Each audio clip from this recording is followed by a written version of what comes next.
This is Jeremy Park, CEO of CityCurrent, personally inviting you to Growth Current. Growth Current is our e-learning and online personal development platform with CityCurrent. It's an opportunity to attend virtual events with global thought leaders, national guest speakers, and experts who can help you grow personally and professionally. It gives you access to success secrets, lessons learned, learning modules, and so much more. Subscriptions are only $8 a month, and you can do bulk subscriptions for your team. Check out growthcurrent.co to learn more. Welcome to the Changemakers Podcast, produced by CityCurrent and brought to you by Lipscomb and Pitts Insurance. This show shares personal stories and insight from those who are giving back and making a difference so we can learn and do the same. We cover life lessons, business advice, passion, and purpose. Now here's our host, the CEO of CityCurrent, Jeremy Park.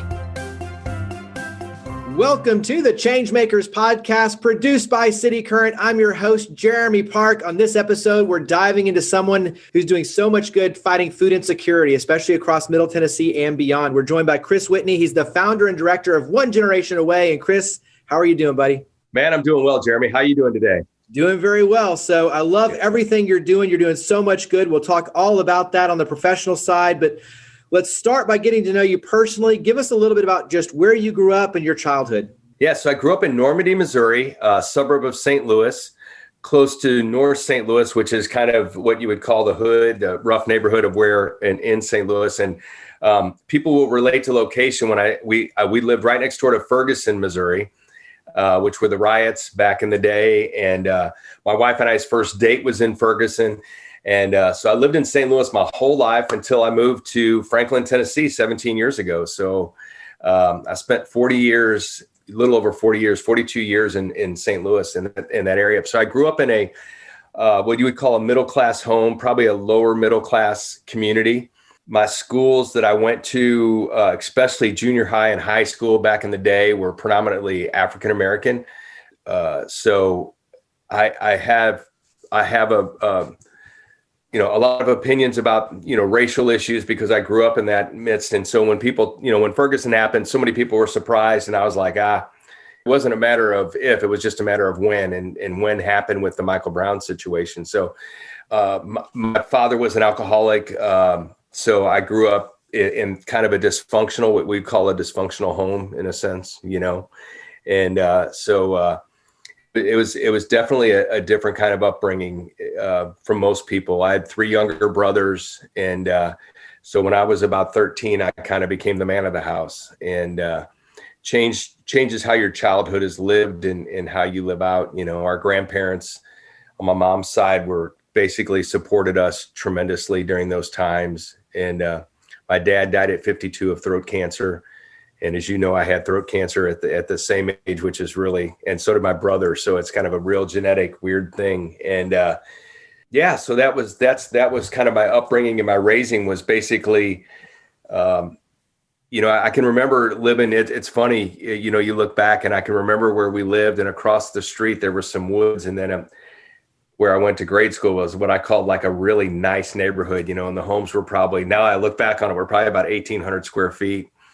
And I thought, man, I could never imagine living in a house like that one day, because, man, we lived in a 2-bedroom, 1,000 square foot house ranch, with 4 boys and my parents, you know what I mean? So it's like, it's just funny when you look back on life and think, man, I remember being a kid dreaming, man, I wonder if I could ever live in a house like that. And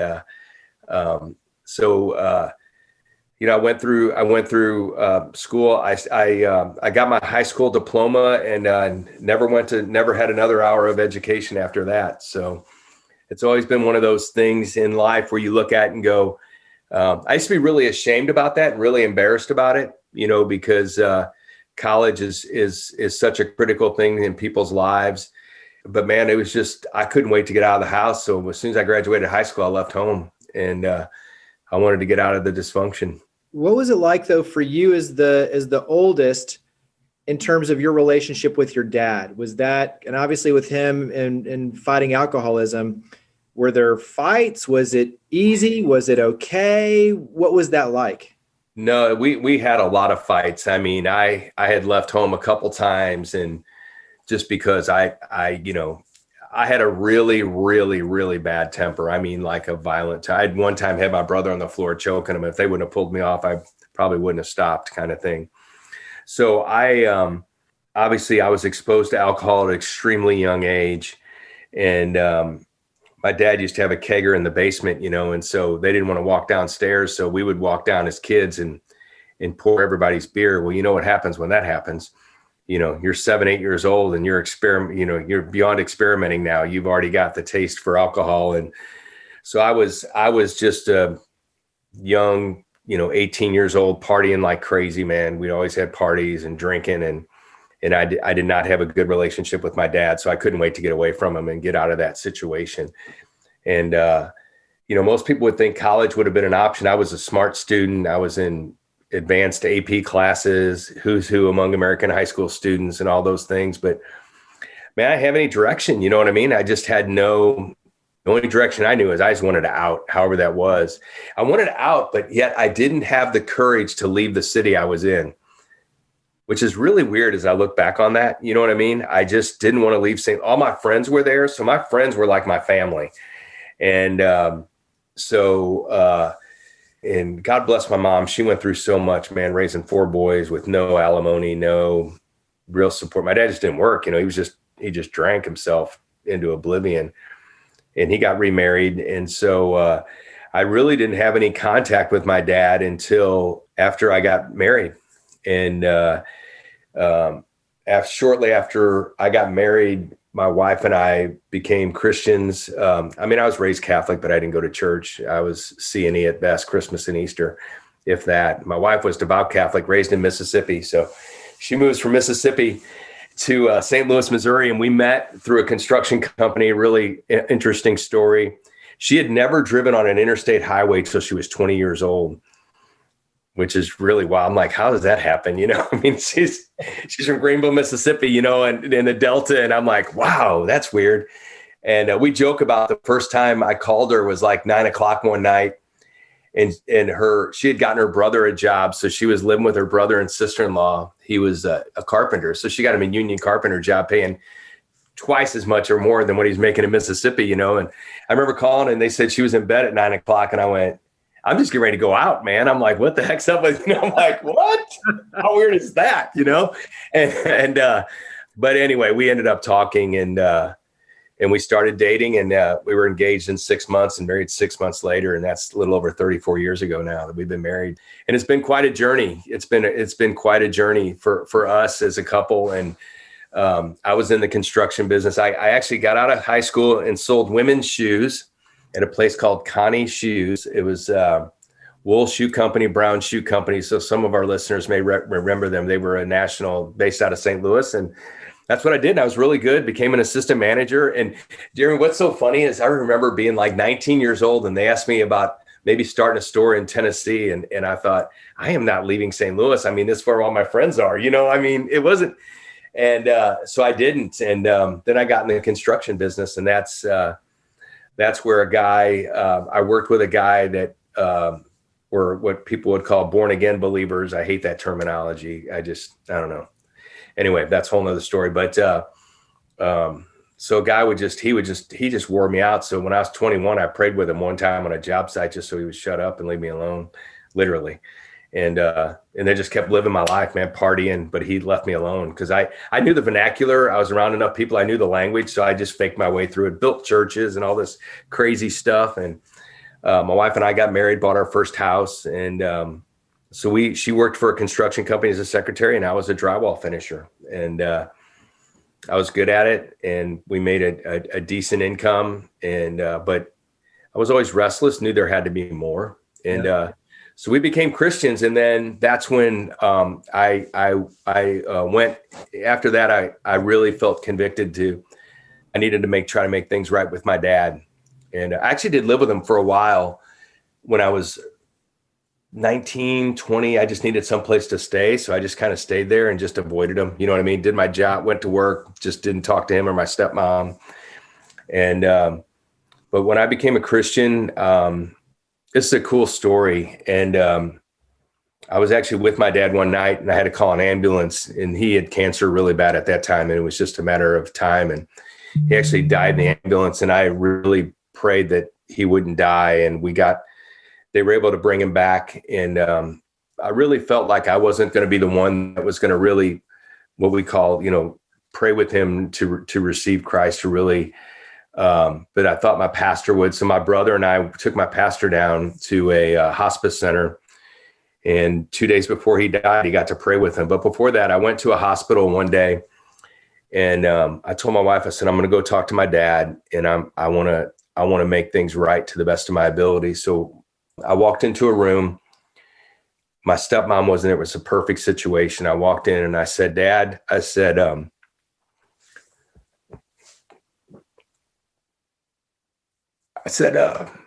I became a Christian, and I want you to know I forgive you.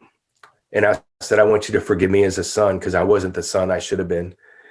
And I know a lot of people could listen to this and go, well, you were just a kid. Well, yeah, but I was a kid, but I was pretty much a butthead as a kid too. You know what I'm saying? I had my issues, and people could say it's deservedly so. And they're probably right, but man, I became an adult, and sometimes you got to grow up and own that you're just not a good human, and I wasn't, man. I had bad temper, and I was drinking too much. And so it was really cool that I got to clear myself of the guilt of thinking that I couldn't forgive my dad. My dad had a disease, a really bad disease.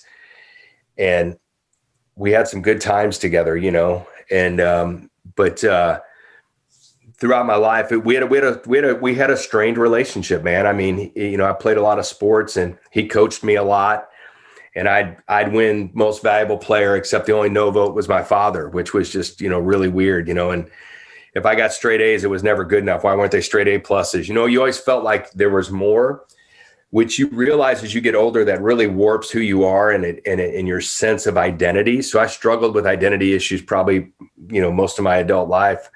And recently I've been able, last several years, I've been able to get over that, where I can tell you now that I only have a high school diploma and those things. And so that was a big turning point in our marriage. And then after we got married, we had our first child.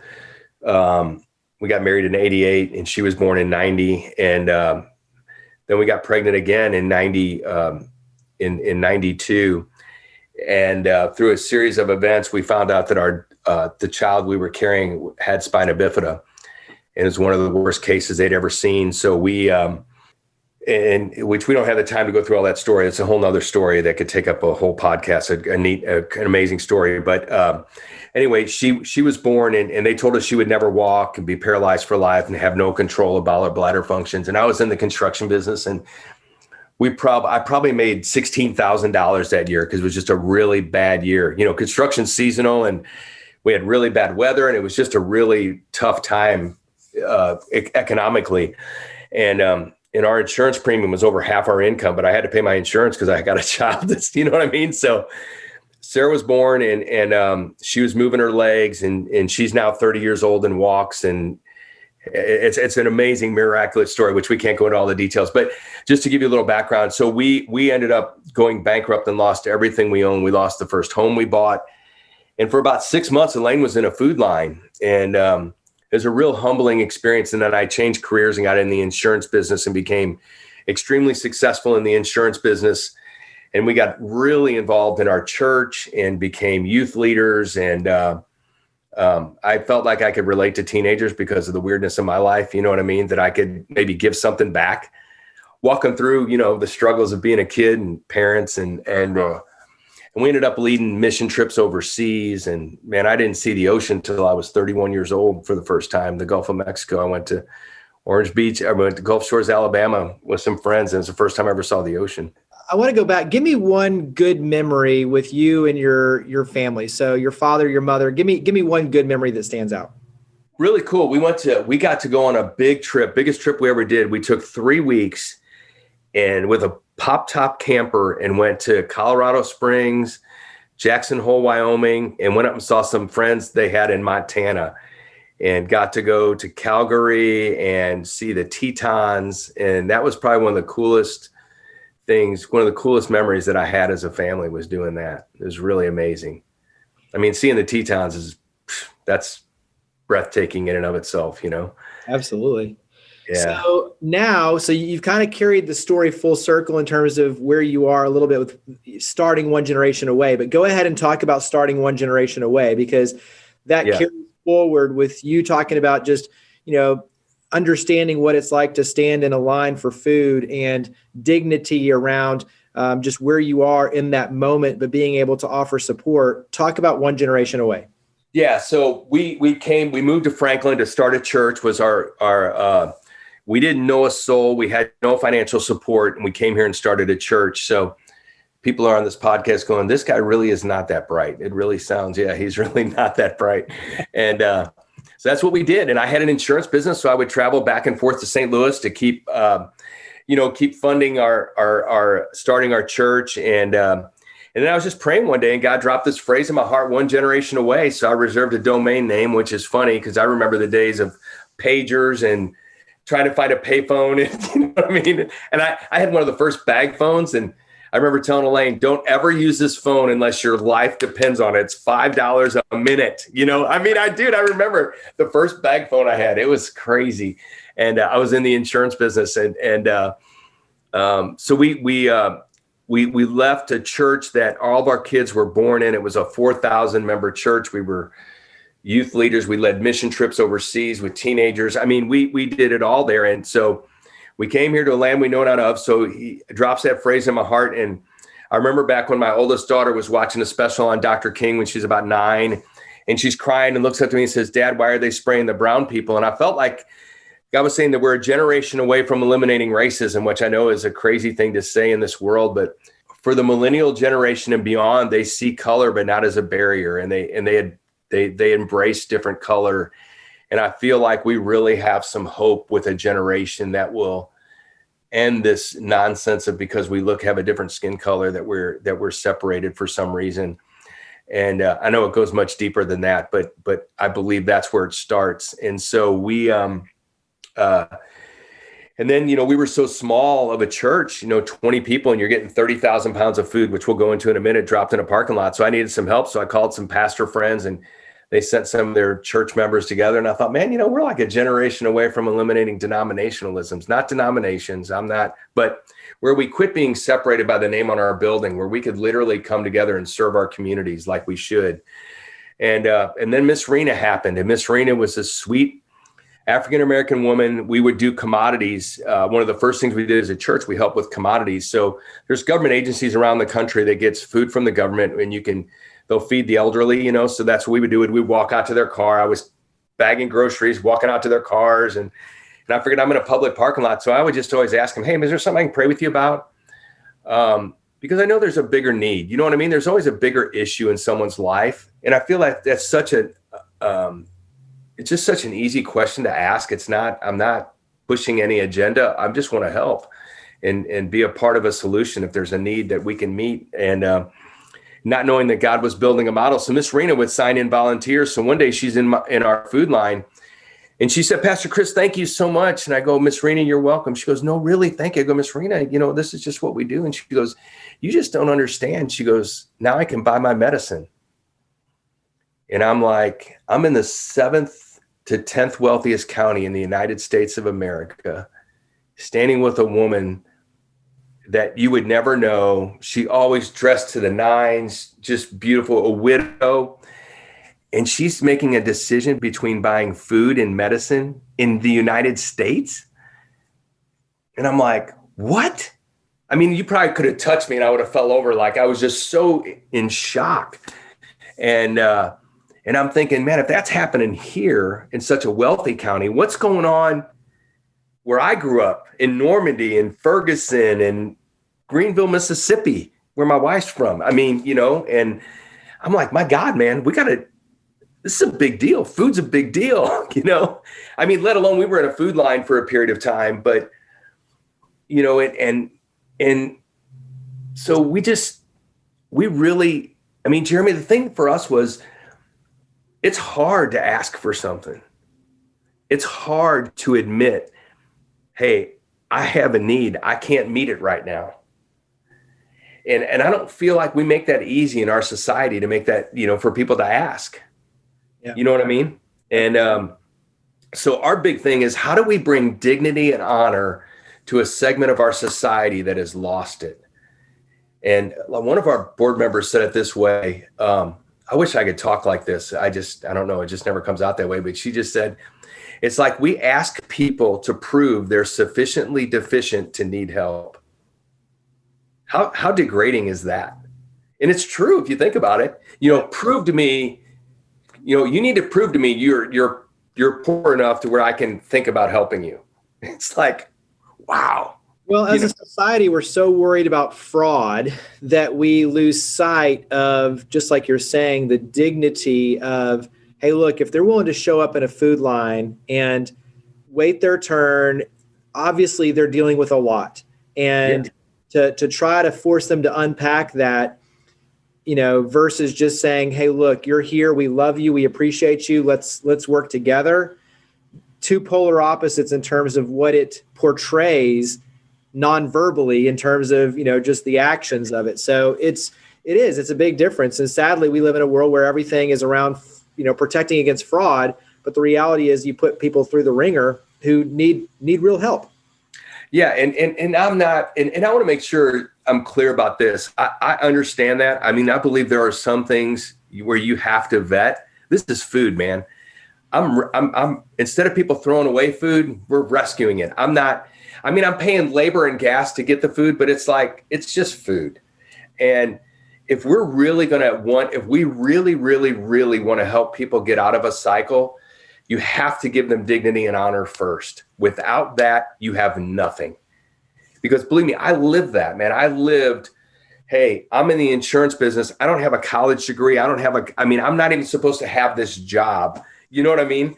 I literally flunked I passed the insurance test first time, but they make you do a personality thing. I flunked it 3 times, because it's like a BS thing, man. I'm sorry, but it's like you're supposed to embellish all this stuff. And I'm like, I'm just not an embellisher, man. It's just, what you see is what you get with me kind of thing, So, but this guy goes, I'm going to take a flyer on you. And it was a good decision on his part. I was a good producer and made $1 million roundtable and all these things. And, but that helped with my identity somewhat, but there was still always in the back of my mind. Like, dude, let me tell you a funny story. So when I first got in the business, we had a 4-door car. It was like a 79, remember how cars were so long back then? It looked like a hearse, it was so big, but it had no air conditioning. So, we had 470 air, 4 windows down, 70 miles an hour, that whole thing. And so I would go to clients' houses and I would park like 5 houses away so they wouldn't see my car, and make sure I had my jacket on the whole time so you didn't see how sweaty my back was. Literally, that's what it was like when I started in the insurance business. And because I was so concerned, once again, by how people would judge me by a car I drive, or, you know what I mean? And I've seen this on both sides of the fence of what we do. Like, oh, they drive a jalopy, so they got to be poor. Where there's people that drive jalopies that are millionaires, or they're driving this real nice car, so they got to be rich, which, I've found everybody in between, How do you tell your kids and others? Because I think the imposter syndrome, identity crisis, that's a very real thing that so many people struggle with. Yeah. And obviously there's a lot to unpack in terms of, their parents and childhood and, bullying and all these things that people deal with, and trying to keep up with the Joneses and like just life in general. And I think social media plays heavily into that, because you always look at what others have and you don't even know if they really have it in terms of what pictures they're sharing. But the reality is you feel that you're not worthy. You feel that you're not up to that standard. And so you're always kind of caught in this identity crisis. How do you try to help people kind of navigate through that based on what you've dealt with personally? Like what's your advice? Well, I tell people that we deal with that this is a season. For most of us, this is a season in life. And I'm a real simple guy, so I like using pictures and analogies of things. And it's like, right now it's a beautiful season, right? Before summer, it's cool, it's nice, you know what I mean? But we all know, I had a call right before you, like, yeah, I know in 2 months it's going to be really stinking ignorant hot, obnoxious hot. But then again, it's going to get cold. So it's like, this is a season, and we're just here to help you get through this season of life to the next season. Now, for the elderly, they're going to be like this forever. But the thing for them is, guess what? I want you to know we're going to be here as long as you need us to be here, whatever that season looks like. And I think without being, and I've learned over the years, and I don't always get this right, but my wife prayed for me that I would be comfortable in my own skin. And I think, like I told you when we first met, that I love talking to you. I feel like we have some common, I don't know why, but I don't know. You're just a great guy to talk to. And I like a lot of people because I love the uniqueness of our stories and our lives. But I know this, man, I've hung out with some of what people would call the wealthiest, have it all together people. And I've been with some of the poorest people that you can ever imagine. But I realized one thing, we're all people. And really, we all have the same dreams, the same desires. And our education's different. All of our things differ. And I've realized that I could sit in a room with somebody that's got an MBA or an advanced degree or 3 master's degrees, and I can talk to them and we can get along. Or I can sit with somebody that doesn't even have a GED yet, and I can talk to them and get along too. And so I try to approach it simply that we're all people. I've been on both sides. I've had tremendous need. I've had tremendous abundance. And, whether I abase or I abound, I'm cool either way. I want to be the same either way. And that's what I try to give to people. My identity is who I am in Christ. And I'm not trying to be overly religious by that, but it really helps me to balance out that I don't need to be something I'm not. And I've come to a place in my life where stuff is literally just stuff. And it's becoming a grandparent that made me think that, when my kids were little, oh my God, don't touch that. Don't break that. Don't do this. Now my grandkids, I'm like, man, you break the table, I'll get another one.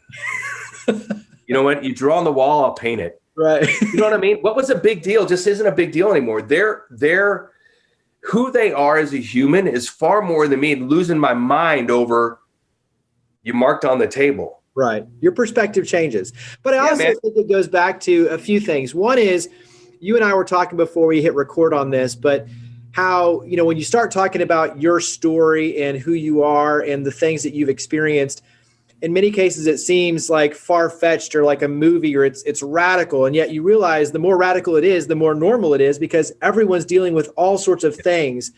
But the thing that, as you said, who you are is who you are. What you see is what you get. And so the fact that you're genuine and authentic and you are willing to open up and talk about your struggles, which everyone has struggles. The fact that you're not putting on the facade and parking 5 miles away now or 5 houses down now, you're just being who you are, opens you up to have a real conversation where you can peel back the layers of the onion and really get to know you. And I feel like that's the part where connections are really made is it's not on the surface. It's not with the clothes you're wearing and, where you're eating dinner in terms of the fancy restaurants and things like that. It's, can you peel back the layers and just be human with respect and dignity and have a conversation and get to know each other and genuinely want to get to know each other? And I think when you do that, all those barriers and those walls start to drop. But as you get deeper and deeper, just like you said, one, you find out you're way more together than you are separate. You're way more common.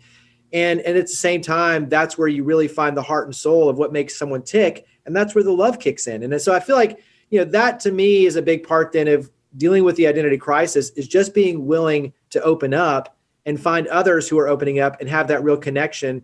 And like you said, for those who aren't going to go layers deep, move on because you're never going to you're always going to have a shallow conversation. You're never going to really connect. No, and I agree, Jerry. And I think, the thing with bullies and whatever you want to call it, however you want to describe it, the bottom line is they're just using, when you're vulnerable, they're using your insecurity as a weapon to beat you with because they don't want to admit their insecurity.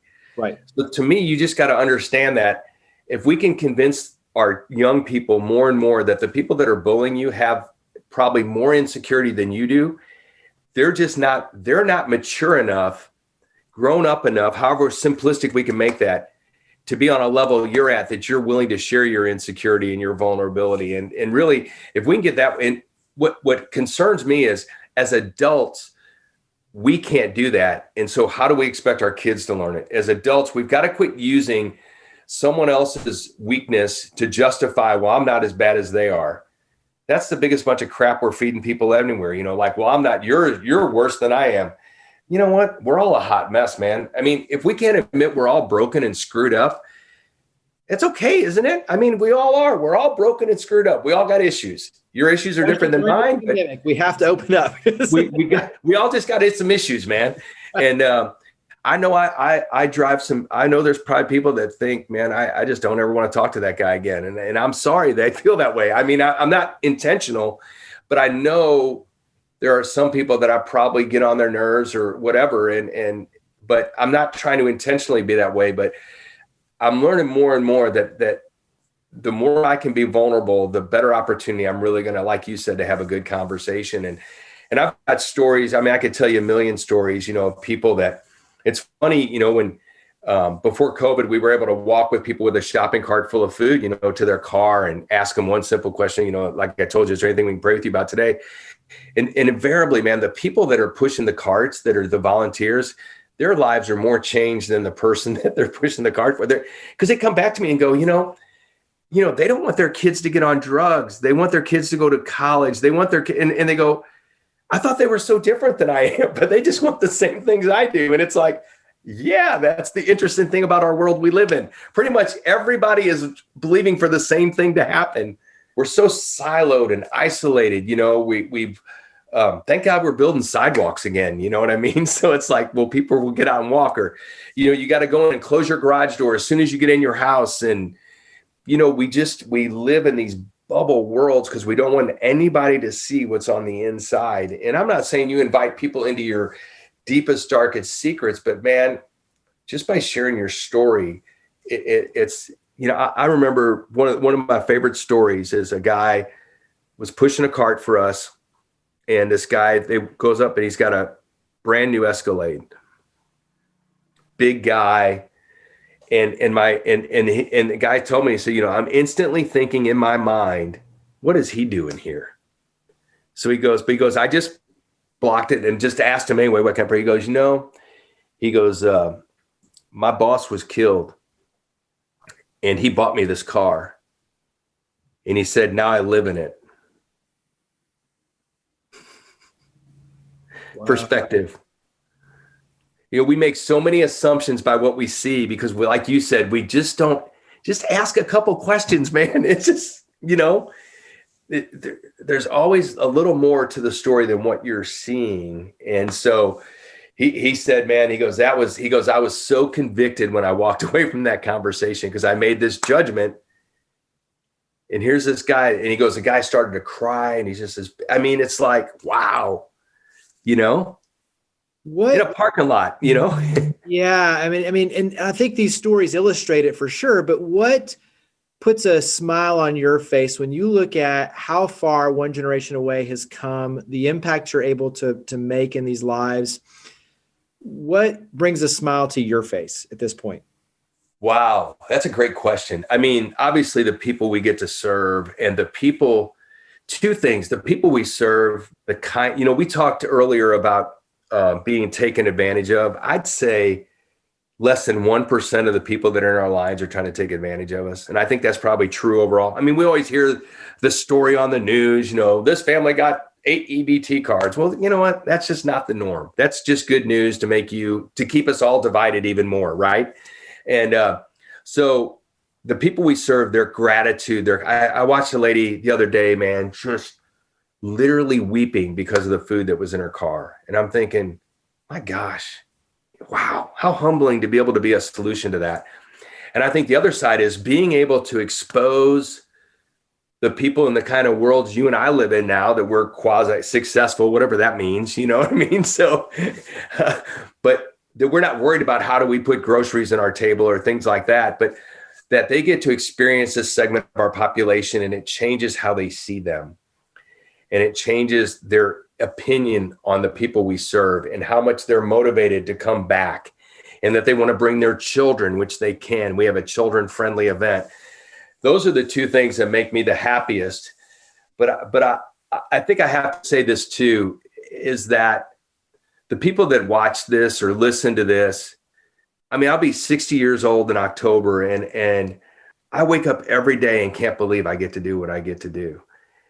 And I had this crazy vision of like feeding 1 million people in one day around the country, and 1 million people like being prayed with face to face by a local church or community, and bringing businesses together to help make this happen. And here I am talking to you about it, man. And we're in multiple states. And so just for the person out there that's watching this and maybe feels like, well, I didn't do good in school, or I don't have enough. I mean, I got a high school diploma, but I have a dream and I had a vision, and it's kind of coming to pass. And I'd love to tell you, man, I'm not that smart. I'm not stupid either, but I just had a passion and a dream and just sold out to see it happen. Those would be the three things. It's just fun to have a dream and a vision and watch it kind of unfold.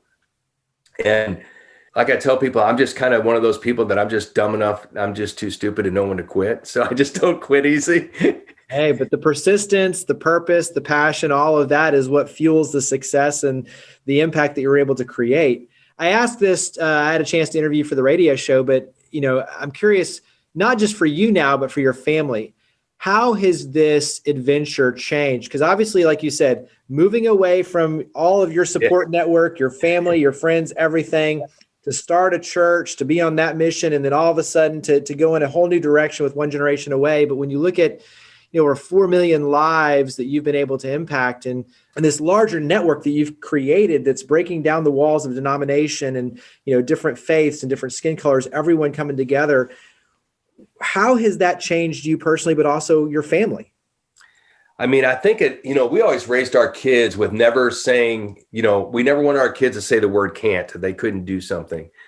And I think it's opened our kids' eyes again to dream and to see, man, look what mom and dad are doing. Look what they've been able to do. And I think for me, the cool thing about having grandkids is I feel like I have more influence over my grandchildren than I even did my children, because I'm not the disciplinarian. You know what I mean? It's just this bond of family, but of love that's so even, I don't want to say deeper than your children. It's just different. And I look at them and think, man, if I could teach them some of the things about loving people unconditionally, being vulnerable, being confident in who you are, and being comfortable in your own skin, that's probably what makes me happy more than anything, and watching my kids thrive and me being able to look at them and say, this is what I saw in you. This is what I believed for you.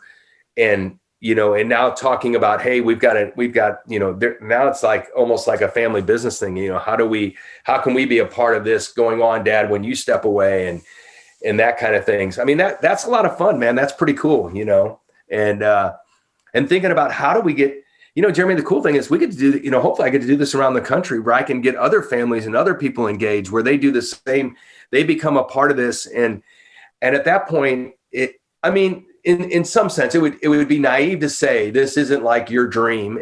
Yes, it is, but it was a dream given by God. And my dream has been to make OneGen nameless and faceless.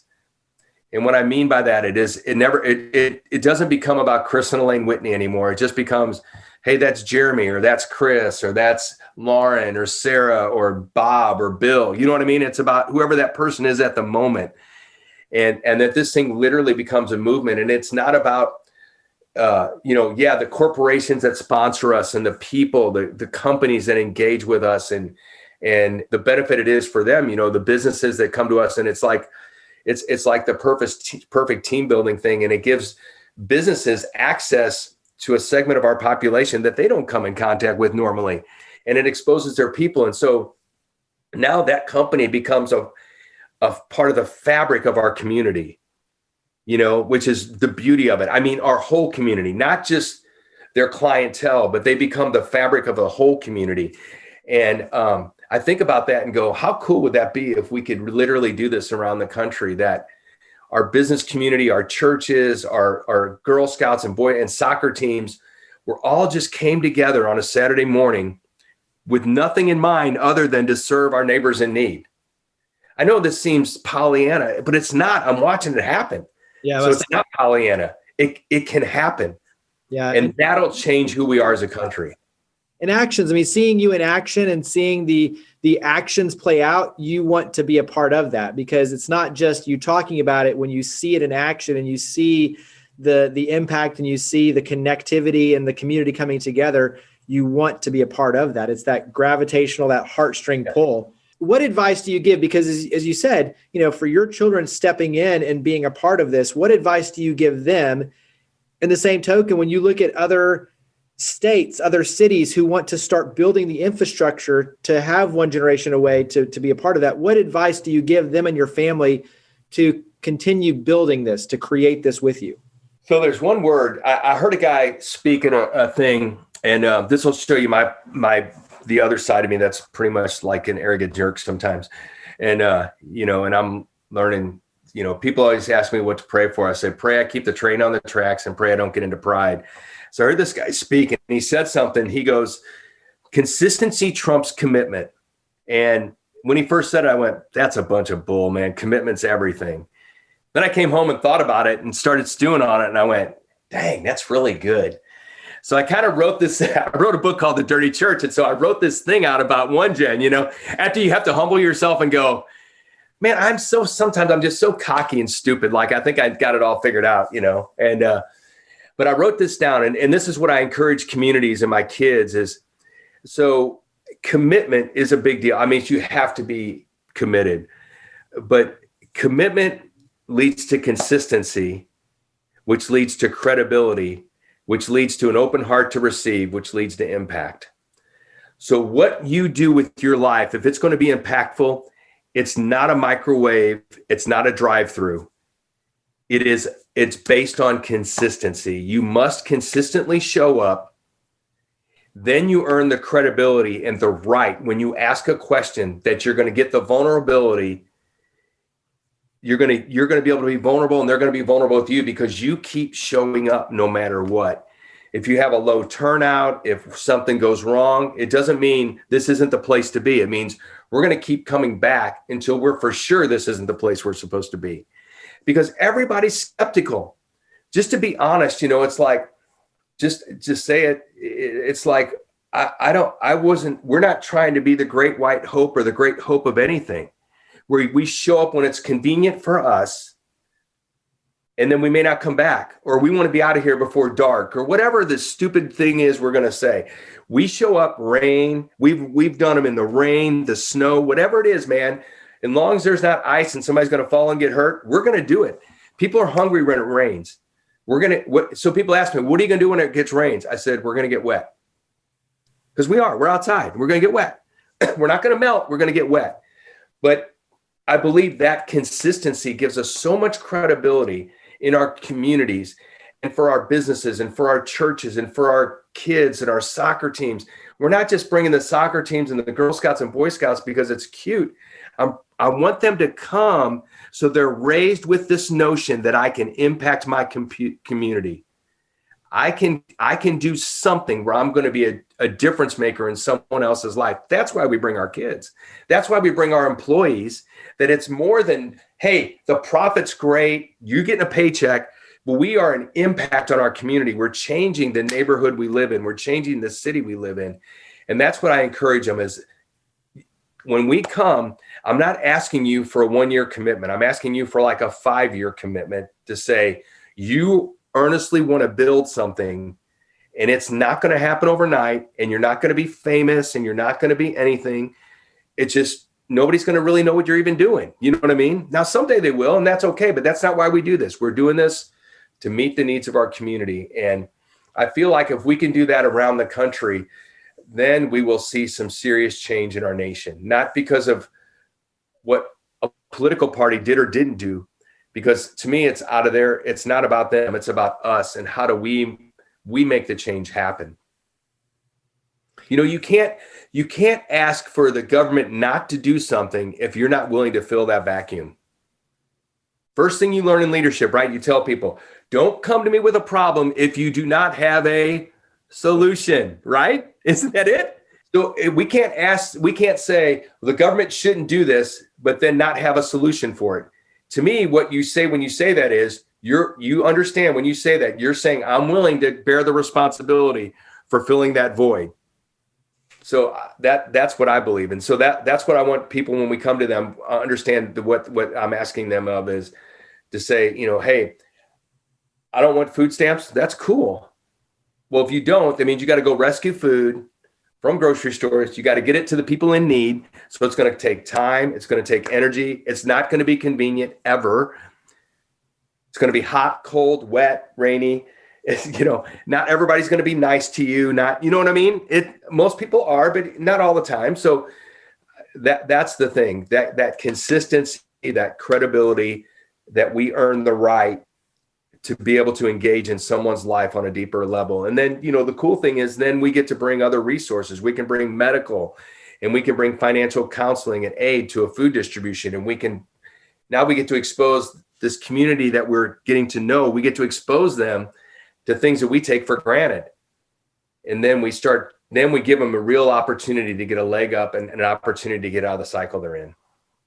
Well, this is one of those, you and I could go on for hours, but we're going to switch over into a lightning round. So these are short questions, short answers, just a fun chance to get to know you better. So what's something you like to do to relax? Wow. Hike. Or my wife's gotten into fly fishing. We've got to fly fish in Alaska, and she just thinks that's the coolest thing ever. So we're going to start doing some fly fishing, but we like to go hike and go to the beach. That's cool. Yeah, I like that. So are you a wake up early or stay up late, or both in terms of productivity and what you like to do? I'm more of a wake up early guy. At night, I'm pretty much done. I spend drain the battery and then recharge it. Yeah, I run hard and then just drain it and then recharge. Exactly. Yeah, that's me. What sort of TV shows or movies do you like to watch? Wow, movies.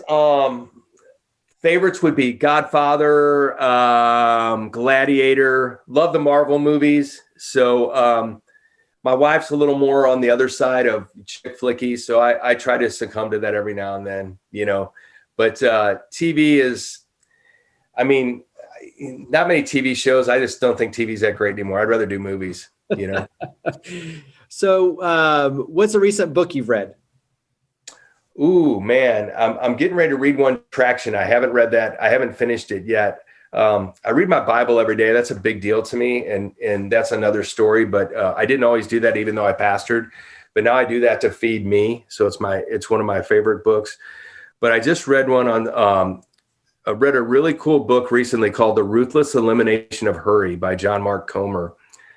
That was a game changer. And I was given to me, and I've given it to a lot of people. So I encourage anyone, if you want to read a really book, don't read it, and you won't like me when you read it, but remember, I just asked you to read it. You read it, so it's your responsibility. But it will help you prioritize part of your life. And then I read another one on soul keeping by John Ortberg. So I guess somebody's trying to tell me something.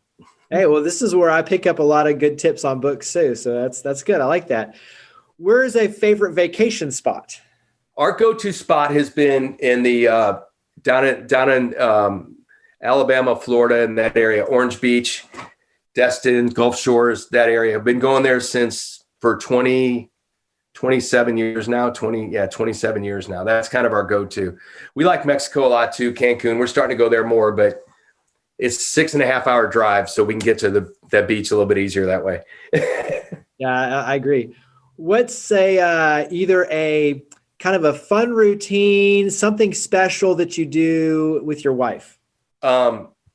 Date days. We used to do date days. We don't get as much days now, but we take at least a half a day every week just to be us. And so I encourage all married couples. I know you have kids, but learn to go on dates. Our kids are grown and gone now, but you'd be surprised how fast they grow. And it's important to sow into each other in those early years. So if I was going to recommend anything, one thing that Elaine and I love is our date days. So those are off limits. In my calendar, I have a meeting. I know that sounds crass, but for all you business people, women or men, put it in your calendar. I have a meeting that cannot be moved. Yeah. I had to do that. I'll just be honest. That's how I had to do it. I had to make it a meeting. When your meetings become more important than your time with your spouse, so you need to make that, if you need to go ahead and make that. And I did, I'm just being honest. I had to make that a meeting, my time with my spouse, and we don't violate that. without permission. That never gets violated without one or the other's permission. And if they say no, then that meeting doesn't get moved. That's right. Hey, well, but I think, so many of us can relate to that. Put it in, lock it in, and that way it's a priority. What is a favorite restaurant or go-to spot for anyone who wants to visit the Franklin or Nashville area? What's a favorite spot there? And then what's a favorite spot in the St. Louis area where you grew up? Okay. A couple here. Puckett's. Andy Marshall's a friend, and just real cool meat and three, as we call it. I didn't know what a meat and three was, but it's, just down home food. Wild Ginger's another great restaurant in Franklin that I love. $17.99. If you're in downtown Franklin, go to $17.99 at the new hotel. Just go to the hotel there. It's amazing. It's just super cool. Outside courtyard. It's really cool. So those would be three off the top of my head. And you got to try Nashville hot chicken somewhere, Hattie B's or somewhere. If you come to Nashville, you got to at least try it, right? That's exactly right. See, I'm getting my own list of things to do. All right. And then if you're in St. Louis area, St. Louis, you've got to go to what they call the Hill, which is Italian food, toasted ravioli. Oh my gosh. Yeah. The Hill is, that's the place to be, man. It's just really cool. South St. Louis, not too far from downtown. And go see a Cardinal baseball game or a St. Louis Blues hockey game. So it's a lot of fun. All right. What is a favorite quote or saying? And you don't have to obviously get it exactly right verbatim, but what's a favorite quote or saying that inspires you? Wow. Boy, that's a really good one. Do you see a man who excels in his work? He'll not stand before obscure men. He'll stand before kings and rulers. I love that. Yeah. And then I can do all things through Christ who strengthens me. It kind of takes the onus off of you. And the other one was Proverbs 22:29, but it's, I'm skilled in my work. I may not be the most educated person on earth, but I'm skilled in what I do. And I feel like if you stay humble and honor that, you'll be all right. Last question as we wrap up before we get to contact information and staying in touch, but you're creating your legacy every single day. You have a long, long way to still go and many more days ahead. But many years from now, what do you hope people say about you and the difference you were able to make here on this earth? If you saw him privately, the way you see him publicly, that's who he was. And he gave everything he had and he loved well. That'd probably be it. Yeah, I love it. Well, Chris, wrap up with contact information. Where do we go to learn more about OneGenAway and to follow your efforts personally? Yeah, so OneGenAway.com, OneGenAway.com. Go there. You can follow us on OneGen. You can email me, Chris at OneGenAway.com, and reach out to me anytime. I try to be available for everybody, man, if I can. If somebody just says, hey, I want to start a nonprofit, call me. I'll do anything I can to help. I really, it's just as simple as that. Email, hit us up on, you can email me through the website too, either way you want, but I'm glad to help any way I can. And that's why indeed you are a change maker. So Chris, thank you for all you do, you and your team and all your volunteers, the difference you make. Thank you for being a part of the podcast. Thanks, Jeremy. I appreciate all you're doing, man. You are really impacting our country and probably around the world, I'm sure, with this podcast. So thank you for being obedient to what you were called to do, man. You do a great job. So thank you. I appreciate it. Thank you for listening to the Changemakers podcast, produced by City Current and brought to you by Lipscomb and Pitts Insurance. To learn more about our guests and share your stories of others leading by example, visit us online at citycurrent.com or follow us on social media using @CityCurrent. Please make sure to subscribe, rate, and review our podcast wherever you listen. Now, think big, start small, and act now. Be a change maker.